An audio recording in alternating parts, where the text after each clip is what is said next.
Mega highway पर बुधवार रात अज्ञात वाहन की टक्कर से एक ही बाइक पर सवार 4 युवकों में से एक की मौत हो गई और 3 गंभीर घायल हो गए। जानकारी के अनुसार बुधवार मेगा हाईवे पर लद्दासर बस स्टैंड के पास एक ही बाइक पर सवार 23 वर्षीय सुभाष पुत्र शीशपाल जाट, 24 वर्षीय सहीराम पुत्र ओम प्रकाश जाट, 22 वर्षीय विजेंद्र पुत्र महावीर जाट एवं 18 वर्षीय राजकुमार पुत्र केशुराम जाट, चारों निवासी अजीत सर को बुधवार रात करीब 9 बजे लद्दासर बस स्टैंड के पास अज्ञात वाहन ने टक्कर मार दी, जिससे सहीराम की मौके पर ही मौत हो गई और अन्य 3 को गंभीर अवस्था में हायर सेंटर रेफर कर दिया गया। सूचना पर एएसआई जगदीश सिंह अस्पताल पहुंचे और मृतक के शव को मोर्चरी में रखवाया है।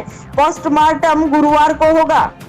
एक्सीडेंट सर आज अभी शाम को 9:15 पर हमें सूचना मिली कि लद्दासर बस स्टैंड के पास मेगा हाईवे पे एक्सीडेंट हो गया जी।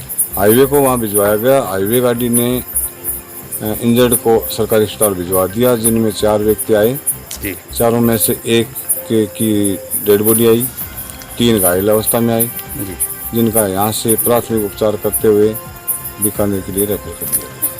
3 को रेफर कर दिया? 3 को रेफर कर दिया गया, 1 की मौत हो गई। ठीक।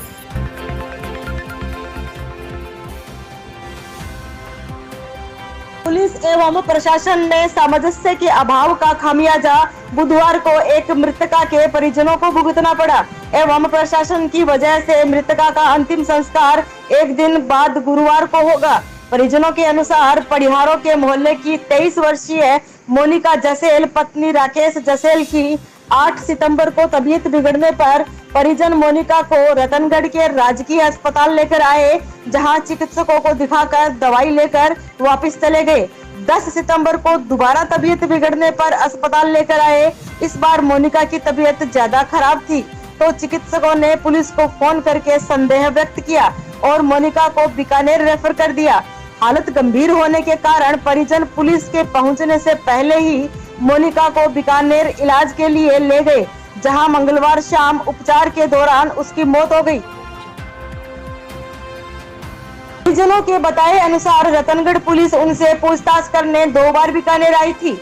पीबीएम अस्पताल में परिजनों को मोनिका का शव देने से इनकार कर दिया गया। बोले पहले रतनगढ़ थाने में मर्ग दर्ज करवाओ, वहां से पुलिस आएगी तब पोस्टमार्टम होगा, उसके बाद शव आपको सुपुर्द कर दिया जाएगा। बुधवार सुबह परिजनों ने थाने में मर्ग दर्ज करवा दी और थानाधिकारी अशोक बिश्नोई से पुलिस बीकानेर भेजने के लिए कहा।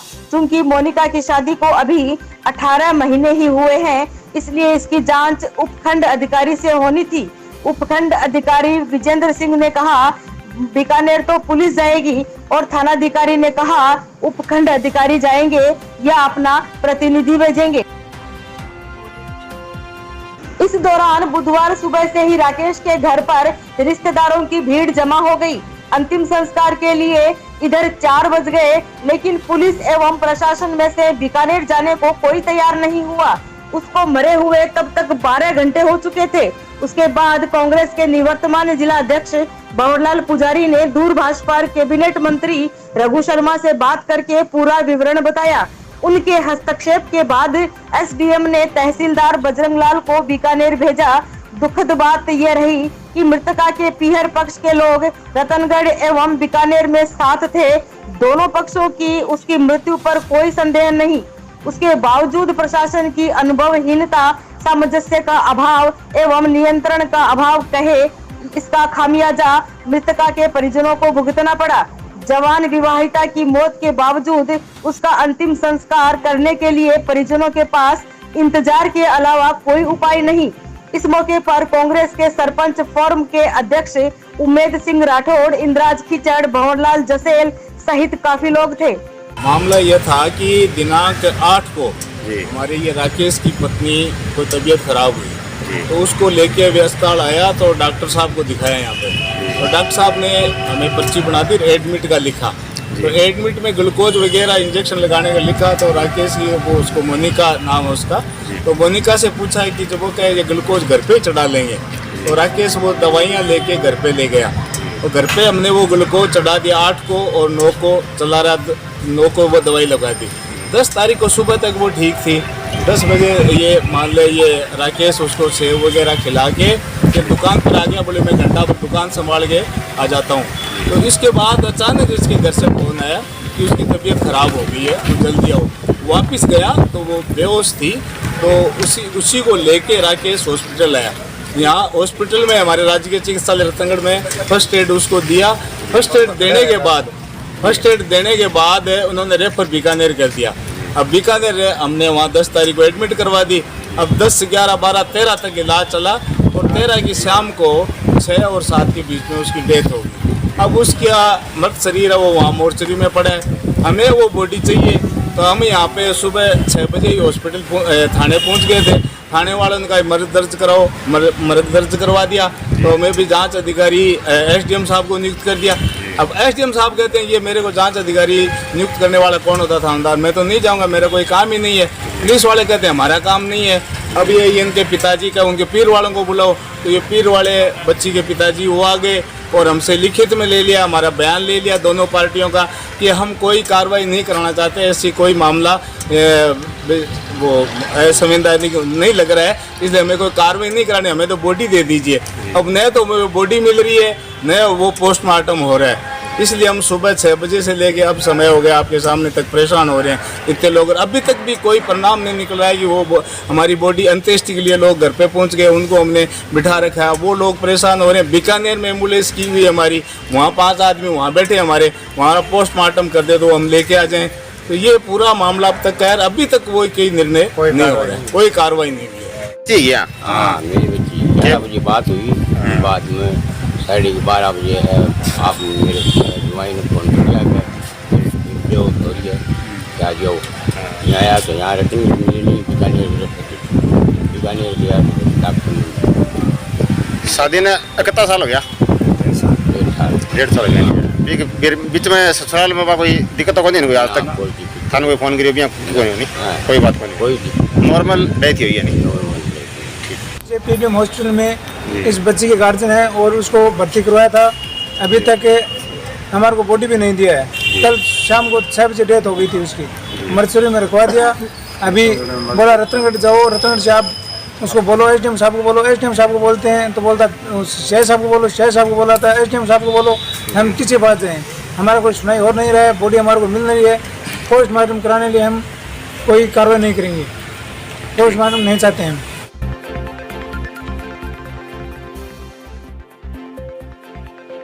अग्रवाल सेवा समिति के तत्वावधान में 7 दिवसीय अग्रसेन जयंती महोत्सव आशीर्वाद 2022 के कार्ड का विमोचन बुधवार को अग्रसेन भवन में अखिल भारतीय अग्रवाल सम्मेलन के जिला अध्यक्ष कैलाश चंद्र चौधरी, समिति अध्यक्ष श्याम सुंदर सराफ, महामंत्री मातेश्वरी अजीत सरिया, समिति के पूर्व अध्यक्ष सुरेश मुरारका, गिरधारी लाल बाजोरिया, अशोक कुमार बाजोरिया, समिति के संरक्षक रामावतार बुबना, रामरतन कंदोई ने समारोह पूर्वक किया। जिला अध्यक्ष कैलाश चौधरी, जयंती समारोह के प्रभारी संजय मुरारका एवं संदीप कंदोई ने बताया कि जयंती महोत्सव पर 20 सितंबर से 26 सितंबर तक विभिन्न कार्यक्रम एवं प्रतियोगिताओं का आयोजन होगा। 30 सितंबर को ध्वजारोहण, लड्डू गोपाल सजाओ प्रतियोगिता, कुर्सी चम्मच दौड़, 21 को मटकी फोड़, लूडो स्टार प्रतियोगिता, 22 को 1 मिनट शो, हांजी गेम प्रतियोगिता, 23 को गरबा डांडिया महोत्सव, 24 को नृत्य एकल गायन माता माधवी प्रतियोगिता, 25 को म्यूजिकल चेयर, चम्मच दौड़, मटकी फोड़, पुरुषों के लिए रिंग डालो इनाम पाओ, बास्केटबॉल, बच्चों के लिए 1 रुपया, 1 ईंट सजाओ, सलाद सजाओ, कपल बैलून डांस। 26 को प्रश्न मंच प्रतियोगिता का आयोजन होगा। 26 को दोपहर 3 बजे भगवान श्री अग्रसेन जी महाराज की भव्य शोभा यात्रा निकाली जाएगी। इसके अलावा गो दर्शन एवं लापसी भोग, 24 को स्वैच्छिक रक्तदान शिविर, फल वितरण, निशुल्क मेडिकल कैंप, संगीतमय अखंड रामायण पाठ, साधु संतों को भोजन आदि कार्यक्रम भी होंगे। इस मौके पर पार्षद रामगोपाल चौधरी, पवन सराफ, मदनलाल सराफ, वासुदेव सांगानेरिया, कैलाश सराफ आदि मौजूद थे। आज इतना प्रसन्न हूँ कि रतनगढ़ के इतिहास में पहली बार यहाँ रतनगढ़ के इकाई कार्यकारिणी के सदस्य इन्होंने जो प्रोग्रामों की भूमिका बनाई है, रूपरेखा बनाई है, वो अकल्पनीय है। और इसका प्रभार जो हमारे अनुज छोटे पुत्र के समान संजय जी मुरार का इनकी कार्यशैली देख के अति प्रसन्नता हो रही है कि हमारे समाज में मैनेजमेंट करने वाला एक ऐसा व्यक्तित्व भी है जो समाज को एक लेके चल सकता है और समाज के लिए अपना सब कुछ समय, तन, मन, धन देने के लिए तत्पर है। मैं इनके लिए ईश्वर से बहुत बहुत आशीर्वाद की प्रार्थना करता हूँ। व्यक्तिगत तौर पे मैं संजय जी मुरारकर पूरी कार्यकारिणी का अभिनंदन करता हूँ। मैं जयंती प्रभारी संजय मुरारका व संदीप कंदोई एक बार फिर पुनः सबसे निवेदन करता हूँ कि अग्रसेन जयंती महोत्सव सभी कार्यक्रमों में 7 दिवसीय कार्यक्रम सभी लोग जरूर पधारें। जय श्री अग्रसेन जी महाराज की जय। 2022 आशीर्वाद में आप सभी का स्वागत है। मैं मीडिया प्रभारी, आज सभी मीडिया प्रभारी का विशेष आभारी हूँ कि अग्रसेन जयंती के महोत्सव कार्यक्रम में कार्ड विमोचन में आप लोग सभी पधारे। इस बार 7 दिवसीय प्रोग्राम अग्रसेन जयंती महोत्सव में सभी अग्रबंधु सहपरिवार शामिल होकर इस कार्यक्रम को शानदार बनाए। हर प्रोग्राम महिलाओं का, बच्चों का, पुरुषों का आगामी जयंती महोत्सव भी बहुत शानदार रहा है। इस बार विशेष कार्यक्रम, विशेष प्रायोजन हर कार्यक्रम में रखे गए हैं। मैं सभी से अग्रबंधुओं से अपील करना चाहूँगा इस कार्यक्रम को विशेष रूप से ध्यान रख के हर कार्यक्रम शामिल हो। 24 से 26 सितंबर तक जो अग्रध्वज हमारे राष्ट्रीय अध्यक्ष महोदय गोपाल शरण जी गर्ग द्वारा जो रखा गया है, मैं चाहूँगा सभी अग्रबंधु अपने व्यापारिक प्रतिष्ठान, अपने घरों पर अग्रध्वज जरूर लहराएं। मैं सभी से फिर से निवेदन करना चाहूँगा कि 7 दिवसीय प्रोग्राम में सभी अग्रबंधु, सभी लोग शामिल हो हर प्रोग्राम में। बहुत बहुत आभार। जय श्री अग्रसेन जी महाराज की जय।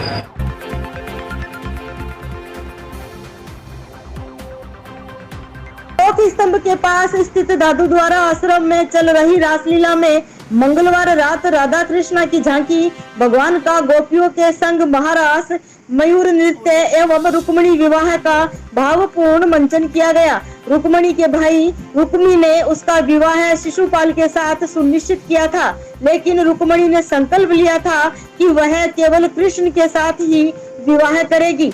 भगवान ने उसके सत्य संकल्प को पूरा किया। विवाह के समय धर्म श्रद्धालुओं ने पुष्प वर्षा की। आरंभ में पालिका अध्यक्ष प्रतिनिधि हेमंत सारस्वत, पूर्व पालिका अध्यक्ष संतोष बाबू इंदौरिया, कुणाल व्यास, सत्यनारायण सेवदा ने पूजा अर्चना कर रासलीला का शुभारंभ किया। आश्रम की ओर से महंत देवादास महाराज, बाल साध्वी हेमलता बाईराम ने अतिथियों का माला एवं शॉल ओढ़ाकर अभिनंदन किया। रासलीला में नगर के सैकड़ों धर्म श्रद्धालु मौजूद थे।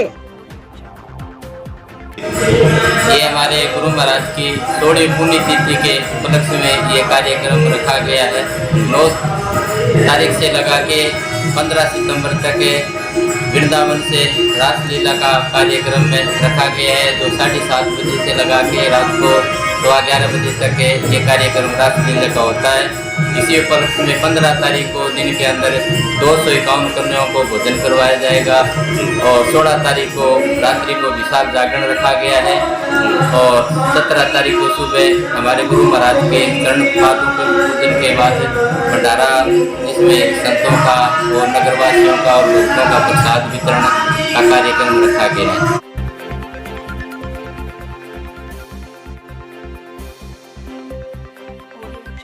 जालान महाविद्यालय में बुधवार को हिंदी दिवस प्राचार्य प्रोफेसर कल्याण सिंह चारण की अध्यक्षता में मनाया गया। इस दौरान वार्ता का आयोजन भी हुआ। प्रोफेसर चारण ने हिंदी भाषा का विस्तृत व्याख्यान दिया। सभी ने हिंदी भाषा के ज्यादा से ज्यादा प्रयोग पर बल दिया और हिंदी के सुखद भविष्य की कामना की। कार्यक्रम में नीतू कंवर, कोमल शर्मा, छात्र संघ अध्यक्ष लक्ष्मी कंवर ने भी अपने विचार रखे। कार्यक्रम का सफल संचालन प्रोफेसर सौम्या वशिष्ठ ने किया। इस क्रम में गुरुकुल आदर्श विद्या मंदिर में हिंदी दिवस प्रोफेसर कल्याण सिंह चारण के मुख्य आतिथ्य में मनाया गया। इस दौरान विभिन्न प्रतियोगिताओं का आयोजन हुआ। सभी प्रतिभागियों को सम्मानित किया गया। संस्था प्रधान नेमीचंद सांखला ने हिंदी दिवस पर प्रकाश डालते हुए सभी का आभार जताया। दौरान कंचन स्वामी, रश्मि गुरारा, पायल शर्मा, हरिकिशन खिंची, अंकिता खिंची, आशीष सांखला आदि मौजूद थे। संचालन हिमांशी ढोलवानी ने किया। इसी क्रम में गौरीसर की राजकीय उच्च माध्यमिक विद्यालय में पर्यावरण प्रेमी शिक्षक दंपति अमर सिंह एवं मनीषा चारण के सौजन्य से संस्था प्रधान शिव शंकर शर्मा की अध्यक्षता में हिंदी दिवस मनाया गया। कार्यक्रम में हिंदी विषय के उत्कृष्ट परिणाम देने वाले व्याख्याता हंसराज बाकोलिया का अभिनंदन किया गया। बोर्ड परीक्षाओं में उत्कृष्ट प्रदर्शन करने वाली छात्राओं का भी अभिनंदन किया गया। इस मौके पर व्याख्याता रोशनलाल यादव, रामेश्वर लाल न्योल, इंदिरा कुमारी, जगदीश प्रसाद जांगीड़, प्रियंका, शक्ति सिंह शेखावत, मनीषा चारण, हरिश्चंद्र, सुमन बिस्सू, राकेश कुमार सारण, बक्साराम मेघवाल, राजूराम गिवारिया आदि उपस्थित थे। संचालन वरिष्ठ अध्यापिका शारदा गुडेसर ने किया।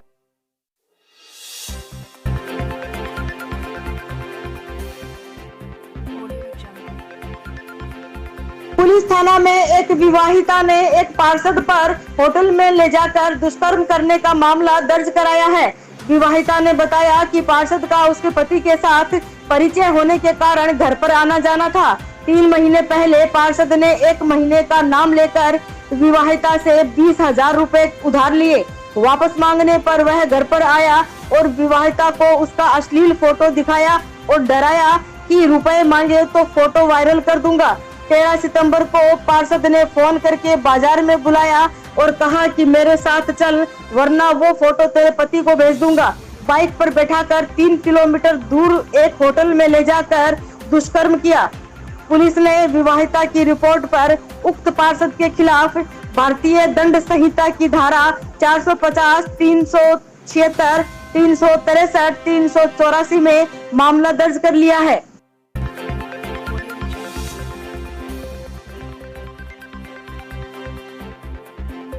विश्व हिंदू परिषद द्वारा बुधवार को गत दिनों सुजानगढ़ में गौ सेवकों पर हुए मुकदमे को वापस लेने की मांग को लेकर विश्व हिंदू परिषद जिला अध्यक्ष महावीर महर्षि के नेतृत्व में राज्यपाल के नाम उपखंड कार्यालय में ज्ञापन दिया गया। ज्ञापन में लिखा है कि पिछले दिनों सुजानगढ़ में गौ सेवकों द्वारा किया गया धरना प्रदर्शन के दौरान सुजानगढ़ नगर परिषद द्वारा गौ सेवकों पर झूठे मुकदमे करवा दिए गए थे। सुजानगढ़ नगर परिषद आयुक्त ने जानबूझकर असली मुद्दे से ध्यान भटकाने को लेकर बजरंग दल के पूर्व जिला संयोजक बबलू बजरंगी एवं 2 अन्य गौ सेवकों पर झूठा मुकदमा दर्ज करवा दिया था, जिससे संपूर्ण हिंदू समाज एवं संगठनों में आक्रोश व्याप्त है। विश्व हिंदू परिषद ने ज्ञापन के माध्यम से चेतावनी दी है कि अगर शीघ्र ही झूठा मुकदमा वापस नहीं लिया गया तो विश्व हिंदू परिषद आंदोलनात्मक कदम उठाएगी, जिसकी समस्त जिम्मेदारी प्रशासन एवं राज्य सरकार की होगी। ज्ञापन पर विश्व हिंदू परिषद जिला उपाध्यक्ष विनोद मेहता, विश्व हिंदू परिषद प्रखंड अध्यक्ष राजकुमार महर्षि, मंत्री अरविंद मिश्रा, मनोज शर्मा, राजेश शर्मा, देवीदत्त महर्षि, बाबूलाल स्वामी, दिनेश जांगीड़, संदीप सैनी आदि के हस्ताक्षर हैं। प्रशासन द्वारा गौ सेवकों पर नाजायज तरीके से जो मुकदमे दर्ज किए गए हैं उनके विरोध स्वरूप हमने एसडीएम साहब को श्रीमान राज्यपाल महोदय के नाम ज्ञापन दिया है। गौ सेवकों पर किए हुए मुकदमे वापस लिए जाए, अन्यथा हम जिले में और राजस्थान स्तर पर हर जगह आंदोलन को तेज किया जाएगा, जिसकी सारी जिम्मेवारी प्रशासन की होगी। अन्यथा हमारी मांग को स्वीकार किया जाए और उन गौ सेवकों पर मुकदमे वापस लिए जाए।